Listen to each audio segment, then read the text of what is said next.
Sunday night, and you're doing the math again. Not because anything exploded, not because an emergency hit. Nothing is technically wrong, but your brain is still running the same tired loop it ran last Sunday and the Sunday before that. Mortgage, car payment, student loans, groceries, insurance, the part of your paycheck that disappears before your life even begins. You are trying to figure out whether this is finally the month you get ahead or whether you're about to perform the same respectable little miracle. Again. Survive, pay everything, and call that progress. And here's the part almost nobody says out loud.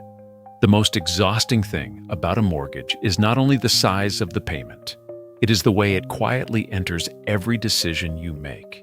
It sits inside your career choices. It sits inside your marriage. It sits inside your tolerance for risk. It sits inside that moment when you want to leave a job that drains you. And then your brain says, relax, be grateful, you have a payment due. So when people talk about paying off a house, they usually talk about the money.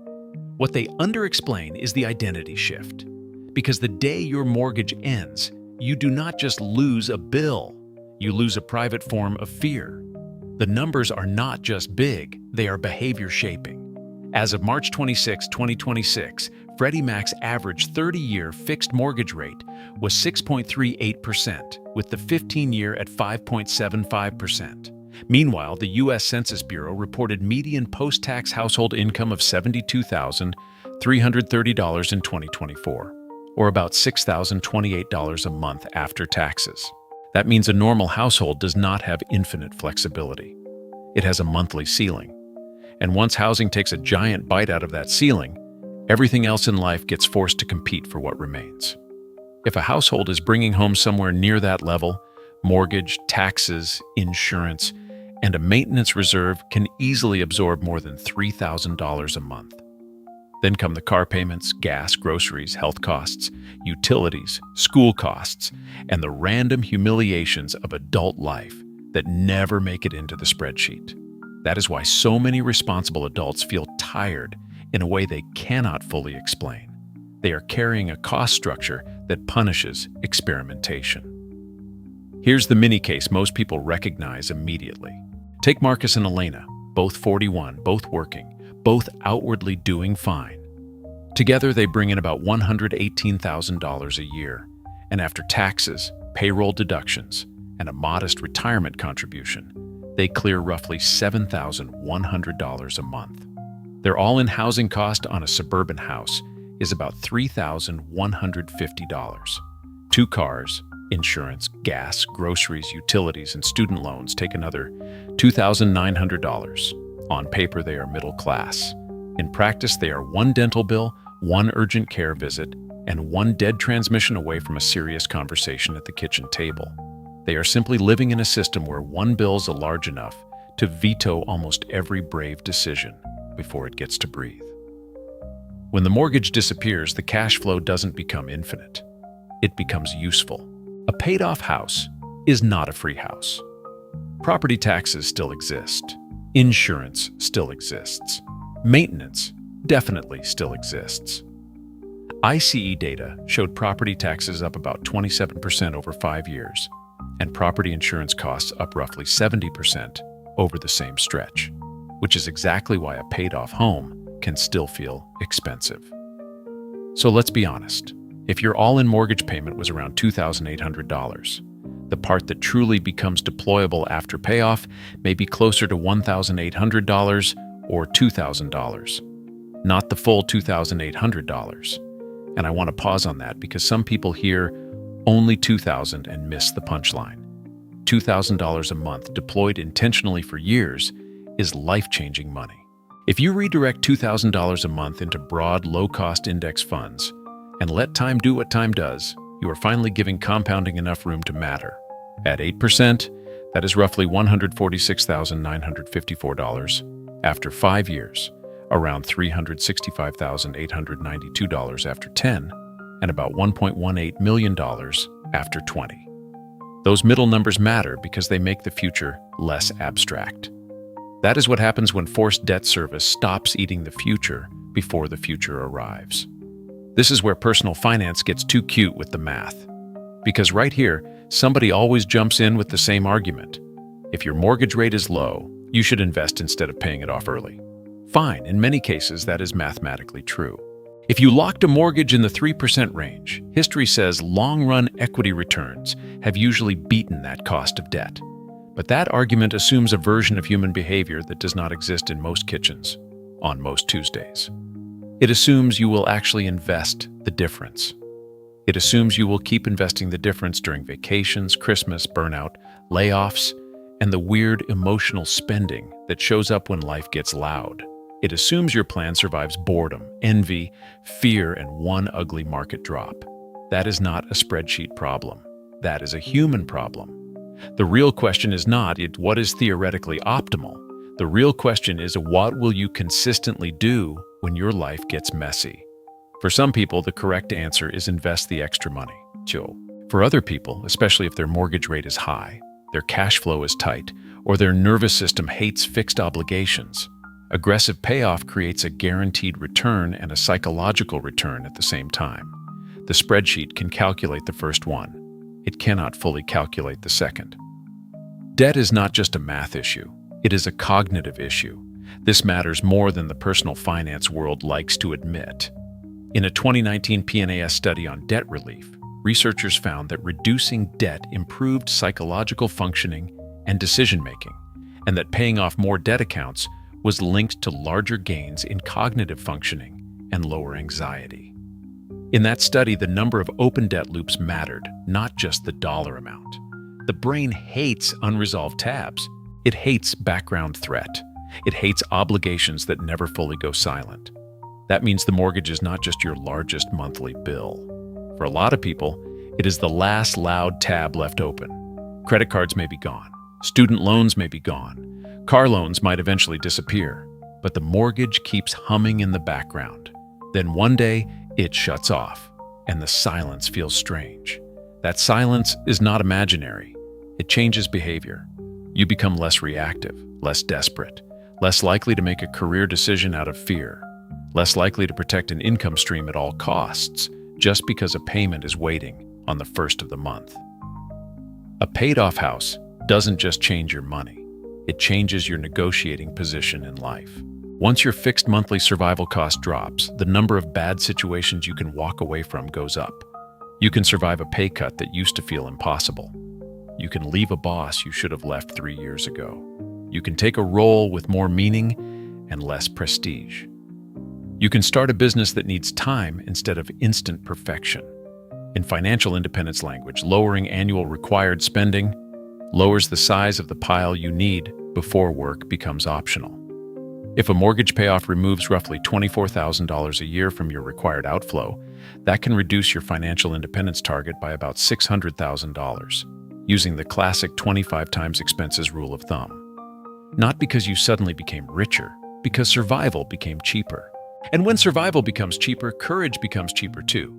Optionality is not only built by earning more, it is built by needing less.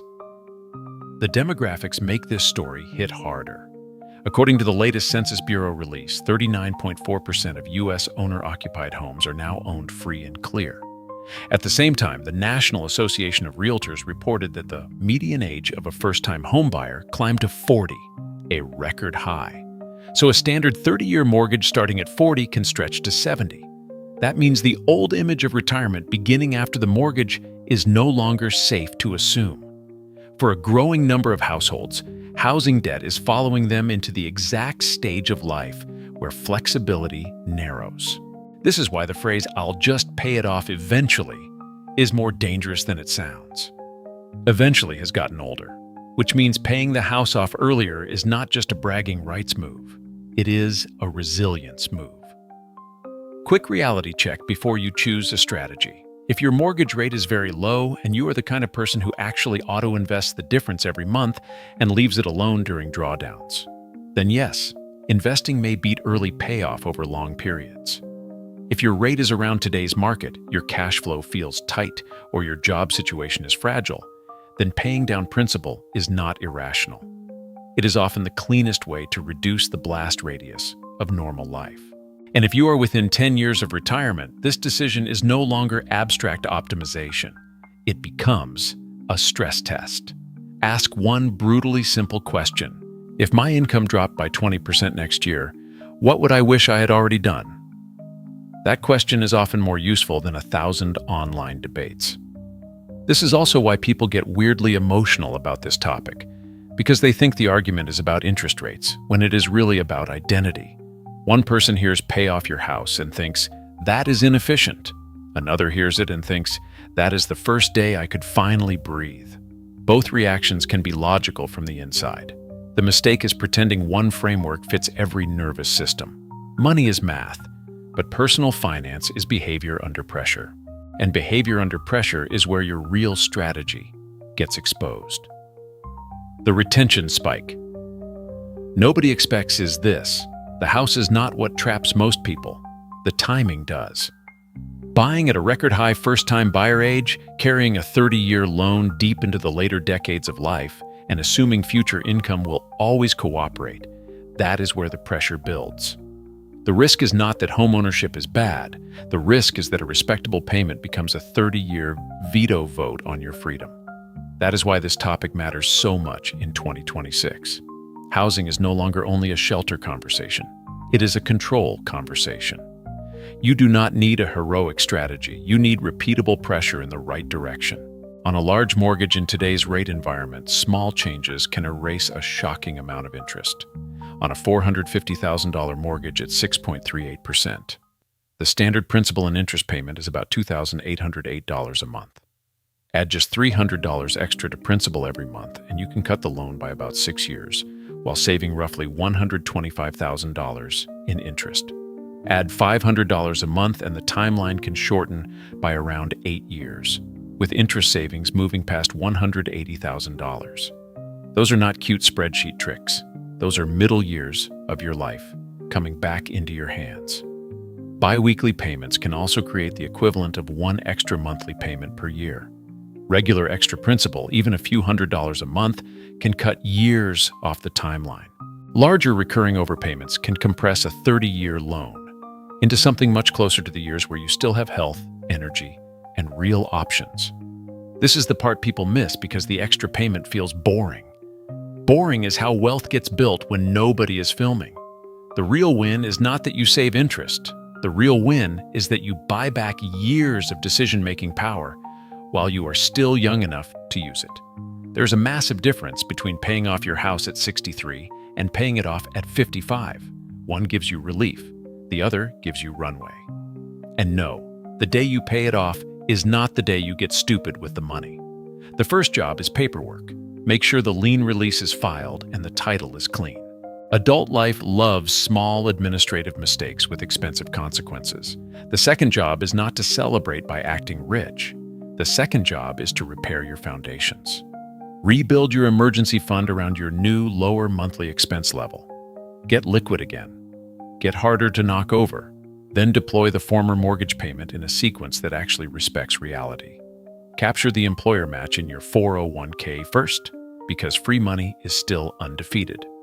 For 2026, the IRS raised the 401k contribution limit to $24,500 and the IRA limit to $7,500. If you use a high-deductible plan, the 2026 HSA contribution limit is $4,400 for self-only coverage and $8,750 for family coverage. These are not sexy numbers. They are freedom containers. Max the match. Fill the tax-advantaged space you can realistically fill. Then push the rest into a taxable brokerage account, invested simply enough that you will not sabotage it. This is not the season for becoming a part-time macro genius. This is the season for letting a freed-up cash flow machine do what it was designed to do. Here is the part that actually changes people. When the mortgage ends, the biggest shift is not that your net worth chart looks prettier. It is that your life stops asking permission from a bill. Want to leave the stable job that is quietly flattening your personality? Different conversation. Want to take a lower-paying role that gives you your evenings back? Different conversation. Want to build something small on the side without treating every slow month like a medical event? Different conversation. The invisible hand around your throat loosens. Not completely. Real life does not become soft and glowing. Taxes still show up. Roofs still fail. Insurance still annoys you. But your baseline changes, because most people do not make bad long-term decisions because they are stupid. They make compromised long-term decisions because their monthly math punishes bravery. So what is the real lesson? The mortgage was never just a housing payment. It was a hidden filter on your behavior. It shaped which jobs felt safe, which risks felt irresponsible, which dreams felt premature, and how much truth you were willing to tell yourself about your actual options. That is why the people who pay it off early often sound different before they look different. The portfolio growth comes later. The confidence arrives first. The silence arrives first. The ability to make a decision based on what you want instead of what the payment requires, that arrives first. And once you experience that, you start to understand something most people miss for decades. Wealth is not only the size of the pile. Wealth is the number of things you no longer have to tolerate. If you are still in the heavy years, do not miss this. The point is not to feel ashamed of having a mortgage. The point is to stop pretending it is only a neutral line item. It is not neutral. It is a force, sometimes a necessary one, sometimes a useful one, but still a force. So run the math honestly. Know your rate. Know how much of your payment is still interest. Know what one extra payment a year would do. Know what an extra $300 or $500 a month would change. Know whether investing the difference is something you truly do or something you like imagining you would do. Then choose on purpose. Because the people who stop doing Sunday night math the earliest are not always the people who earned the most. They are the people who understood what the finish line was actually buying them. Not just equity, not just a paid-off house. Control, optionality, quiet, and maybe for the first time in a long time, the right to build a life that does not need permission from a payment. If this video hit you a little too hard, good. That means you finally found the real scoreboard. Not the size of the house, not the size of the payment, not the image of stability. The real scoreboard is how many decisions in your life are still being made by fear. So this week, do one thing that moves you towards silence. Run the payoff timeline. Price out the extra principal. Automate the investment if that is your lane. But stop floating. Stop calling drift a plan. Because the moment you understand what the mortgage finish line is actually worth, you stop seeing it as the end of a loan. You start seeing it as the beginning of your life. Thanks for watching.